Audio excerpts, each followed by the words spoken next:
How the Grinch Stole Christmas by Dr. Seuss. Every Who down in Whoville liked Christmas a lot. But the Grinch, who lived just north of Whoville, did not. The Grinch hated Christmas, the whole Christmas season. Now, please don't ask why. No one quite knows the reason. It could be his head wasn't screwed on just right. It could be, perhaps, that his shoes were too tight. But I think that the most likely reason of all may have been that his heart was 2 sizes too small. But whatever the reason, his heart or his shoes, he stood there on Christmas Eve, hating the Whos, staring down from his cave with a sour, grinchy frown at the warm lighted windows below in their town. For he knew every Who down in Whoville beneath was busy now hanging a mistletoe wreath. "And they're hanging their stockings," he snarled with a sneer. "Tomorrow is Christmas. It's practically here." Then he growled, with his Grinch fingers nervously drumming, "I must find some way to stop Christmas from coming." For tomorrow, he knew, all the Who girls and boys would wake bright and early. They'd rush for their toys. And then, oh, the noise. Oh, the noise, noise, noise, noise, noise. That's one thing he hated, the noise, noise, noise, noise. Then the Whos, young and old, would sit down to a feast, and they'd feast, and they'd feast, and they'd feast, feast, feast, feast. They would feast on Who pudding and rare Who roast beast, which was something the Grinch couldn't stand in the least. And then they'd do something he'd like least of all. Every Who down in Whoville, the tall and the small, would stand close together with Christmas bells ringing. They'd stand hand in hand, and the Whos would start singing. They'd sing, and they'd sing, and they'd sing, sing, sing, sing. And the more the Grinch thought of this Who Christmas sing, the more the Grinch thought, I must stop this whole thing. Why, for 53 years, I've put up with it now. I must stop this Christmas from coming. But how? Then he got an idea, an awful idea. The Grinch got a wonderful, awful idea.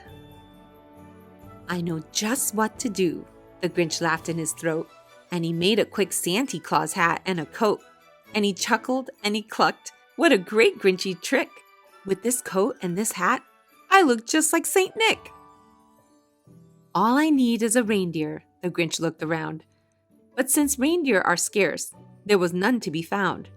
Did that stop the old Grinch? No, the Grinch simply said, "If I can't find a reindeer, I'll make one instead." So he called his dog Max. Then he took some red thread, and he tied a big horn on the top of his head. Then he loaded some bags and some old empty sacks on a ramshackle sleigh, and he hitched up old Max. Then the Grinch said, "Giddy up!" and the sleigh started down toward the homes where the Whos lay a snooze in their town. All their windows were dark, quiet snow filled the air. All the Whos were all dreaming sweet dreams without care. When he came to the first little house on the square, "This is stop number 1, the old Grinchy Claus hissed, and he climbed to the roof, empty bags in his fist. Then he slid down the chimney, a rather tight pinch, but if Santa could do it, then so could the Grinch. He got stuck only once, for a moment or two, then he stuck his head out of the fireplace flue, where the little Who stockings all hung in a row. "These stockings," he grinned, "are the first things to go." Then he slithered and slunk with a smile most unpleasant around the whole room, and he took every present. Pop guns and bicycles, roller skates and drums, checkerboards, tricycles, popcorn and plums, and he stuffed them in bags. Then the Grinch very nimbly stuffed all the bags, one by one, up the chimbley. Then he slunk to the icebox. He took the Who's feast. He took the Who pudding. He took the roast beast. He cleaned out that icebox as quick as a flash. Why, that Grinch even took their last can of Who hash. Then he stuffed all the food up the chimney with glee. "And now," grinned the Grinch, "I will stuff up the tree." And the Grinch grabbed the tree and he started to shove when he heard a small sound like the coo of a dove. He turned around fast and he saw a small Who, little Cindy Lou who was not more than 2. The Grinch had been caught by this tiny Who daughter who'd got out of bed for a cup of cold water. She stared at the Grinch and said, "Santa Claus? Why are you taking our Christmas tree? Why?" But that old Grinch was so smart and so slick, he thought up a lie and he thought it up quick. "Why, my sweet little tot," the fake Santa Claus lied, "there's a light on this tree that won't light on one side. So I'm taking it home to my workshop, my dear. I'll fix it up there, then I'll bring it back here." And his fib fooled the child. Then he patted her head, and he got her a drink and he sent her to bed. And when Cindy Lou Who went to bed with her cup, he went to the chimney and stuffed the tree up. Then the last thing he took was the log for their fire. Then he went up the chimney himself, the old liar. On their walls he left nothing but hooks and some wire. And the one speck of food that he left in the house was a crumb that was even too small for a mouse. Then he did the same thing to the other Who's houses, leaving crumbs much too small for the other Who's mouses. It was 1/4 dawn, all the Who's still abed, all the Who's still a snooze, when he packed up his sled, packed it up with their presents, the ribbons, the wrappings, the tags and the tinsel, the trimmings, the trappings. 3,000 feet up the side of Mount Crumpet, he rode with his load to the tip-top to dump it. Pooh-pooh to the Who's, he was Grinchishly humming. "They're finding out now that no Christmas is coming. They're just waking up. I know just what they'll do. Their mouths will hang open a minute or two. Then the Who's down in Whoville will all cry, boo-hoo."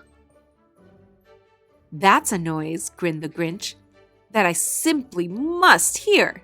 So he paused, and the Grinch put his hand to his ear. And he did hear a sound rising over the snow. It started in low, then it started to grow. But the sound wasn't sad. Why, this sound sounded merry. It couldn't be so. But it was merry. Very. He stared down at Whoville. The Grinch popped his eyes. Then he shook. What he saw was a shocking surprise. Every Who down in Whoville, the tall and the small, was singing without any presents at all. He hadn't stopped Christmas from coming. It came.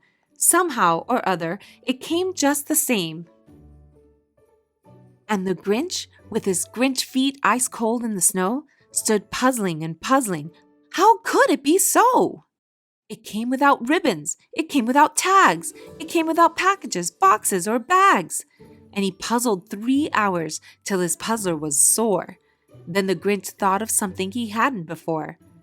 Maybe Christmas, he thought, doesn't come from a store. Maybe Christmas, perhaps, means a little bit more. And what happened then? Well, in Whoville they say that the Grinch's small heart grew 3 sizes that day. And the minute his heart didn't feel quite so tight, he whizzed with his load through the bright morning light, and he brought back the toys and the food for the feast, and he himself, the Grinch, carved the roast beast. Thanks so much for watching.